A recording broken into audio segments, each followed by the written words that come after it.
बिस्मिल्लाहिर्रहमानिर्रहीम। अस्सलाम वालेकुम स्टूडेंट्स।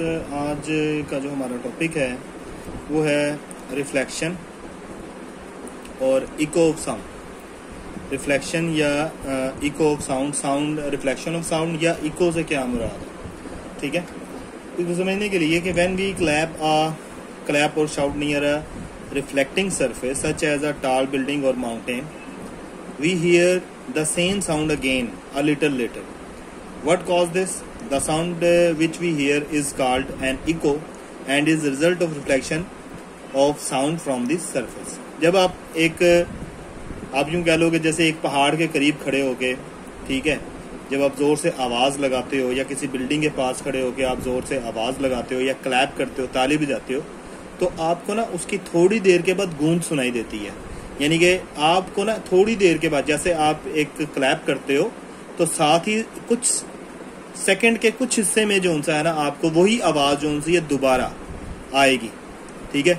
और ये उस वक्त सूरत में होगा जब आप किसी बिल्डिंग या किसी पहाड़ के करीब या किसी ऐसे जैसे हॉल में खड़े हैं और आप एक दफा क्लैप करते हैं तो वही क्लैप की आवाज जो है आपको दोबारा सुनाई देती है और वो तकरीबन आपको सुनाई देती है। इस को हम कहते हैं इको ऑफ साउंड, ठीक है, या रिफ्लेक्शन ऑफ साउंड। और ये क्यों होता है? ये होता है कि साउंड जब पैदा होती है, जब हम क्लैप करेंगे साउंड प्रोड्यूस होगी हवा में, वो बिल्डिंग से टकरा कर फिर वो वापस आएगी, वापस आकर जब आप तक पहुंचेगी तो वो एक इको कहलाएगी, यानी कि रिफ्लेक्शन, यानी रिफ्लेक्ट होके वापस आ रही है आवाज, ठीक है, और दोबारा से आपको सुनाई दे रही है, ठीक है। यानी कि when a sound is incident on the surface of a medium, it bounces back into the first medium. This phenomena is called echo or reflection of sound. जब एक साउंड प्रोड्यूस होती है और वो किसी सरफेस से टकराती है तो टकराने के बाद वो वापस बाउंस बैक वापस आती है पहले मीडियम में, जिस मीडियम से वो बनती है उसी मीडियम में वापस आती है टकरा कर। This phenomena is called echo और रिफ्लेक्शन ऑफ साउंड। इस को हम क्या कहते हैं? इको या रिफ्लेक्शन ऑफ साउंड। इसको मजीद थोड़ी सी इसकी एक्सप्लेनेशन देख लेते हैं।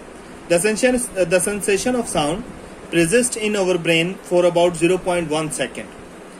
To hear a clear echo, the time interval between our sound and the reflected sound must be at least 0.1 second. यानी कि जैसे हम मिसाल के तौर पे जैसे हम क्लैप करते हैं तो क्लैप करने के बाद यानी कि एक तो क्लैप की आवाज और दूसरी उसकी गूंज, मतलब कि टकरा कर आवाज का दोबारा सुनाई देना, तो वो तकरीबन 0.1 सेकंड यानी कि 1 सेकंड के 10वें हिस्से में जो है ना आपको वो सुनाई देती है, ठीक है। तो यानी कि वो जो आवाज है वो आपको दोबारा सुनाई देगी 0.1 सेकंड के बाद। एक दफा एक आवाज आएगी, फिर 0.1 सेकंड के बाद आपको दूसरी आवाज आएगी। वो जो आवाज होगी ना वो इको कहलाएगी, ठीक है। और वो क्या होती है कि वो टकरा कर किसी बिल्डिंग से या पहाड़ से या हॉल में खड़े हैं तो हॉल्स के दीवारों से टकरा कर वो वापस आती है, ठीक है, और वो 0.1 सेकंड के बाद आती है। If you consider speed of sound to be 340 metre per second, अगर मैं कहता हूं कि स्पीड ऑफ साउंड 340 है एंड नॉर्मल टेम्परेचर इन हवा में 25 डिग्री सेंटीग्रेड पर जो एक स्पीड ऑफ साउंड है वो है 340 मीटर पर सेकंड, ठीक है।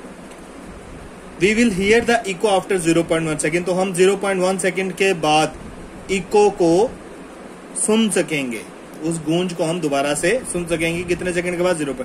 The total distance covered by this sound from the point of generation to the reflecting surface and back should be at least 340 into 0.1। यानी कि देखो हमने डिस्टेंस मालूम करना है ना, टोटल डिस्टेंस। तो डिस्टेंस का फार्मूला क्या होता है? Distance is equal to VT, D is equal to, ठीक है। तो V जो है वो आपके पास 340 है और टाइम जो है 0.1 है। इन दोनों को अगर हम मल्टीप्लाई करेंगे तो ये आपके पास आ जाएगा 34 मीटर, ये डिस्टेंस आ जाएगा। इसका मतलब ये हुआ कि अगर 340 मीटर उसकी वेलोसिटी हो और 0.1 सेकंड के बाद आपको गूंज सुनाई दे रही है तो उसका मतलब 34 मीटर का डिस्टेंस जो है वो आवाज कवर करती है। यानी कि वो आवाज जब प्रोड्यूस हो रही है जहां से, जैसे आप क्लैप कर रहे हो तो क्लैप करने के बाद आवाज आगे की तरफ गई और किसी सतह से टकरा कर फिर वो वापस आई और उस आवाज ने टोटल डिस्टेंस कितना कवर किया? 34 मीटर का, ठीक है। तो इसका मतलब ये हुआ Thus, for hearing distinct echo, the minimum of the distance of the obstacle from the surface of sound must be half of this distance. इसका मतलब ये हुआ कि अगर आपने इको सुननी है, जैसे हम एक हॉल में खड़े होते हैं और हॉल में जब एकदम से ताली मारते हैं तो क्या होता है, ताली बजाते हैं तो वो क्लैप करते हैं, तो क्लैप की आवाज जो सी है वो हॉल के दीवार से टकरा कर वापस आती है। और अगर हॉल इतना बड़ा है, यानी कि अगर हॉल का डिस्टेंस, यानी कि जहां पे आप खड़े हो और उसकी दीवार का डिस्टेंस मिनिमम 17 मीटर होगा तो फिर ही इको प्रोड्यूस होगी, अदरवाइज इको प्रोड्यूस नहीं होगी। यानी कि 17 मीटर से कम है, ठीक है, इको प्रोड्यूस नहीं होगी। यानी कि मिनिमम जो सा है आपका जो डिस्टेंस है ना, जहां से आप क्लैप कर रहे हो और जो दीवार, जिस दीवार से टकरा कर उसने इको वापस आना है उस आवाज ने, तो उसका जो डिस्टेंस है वो मिनिमम कितना होना चाहिए, 17 मीटर। यानी कि 17 मीटर आवाज उस दीवार तक जाएगी और दीवार से टकरा कर फिर 17 मीटर कवर करेगी और फिर वो आपके कान पे आकर जो सी है ना वो कान में सुनाई देगी। तो इसका मतलब टोटल डिस्टेंस कितना कवर कर लिया आवाज ने, जब आपने क्लैप किया, क्लैप करने के बाद उस आवाज प्रोड्यूस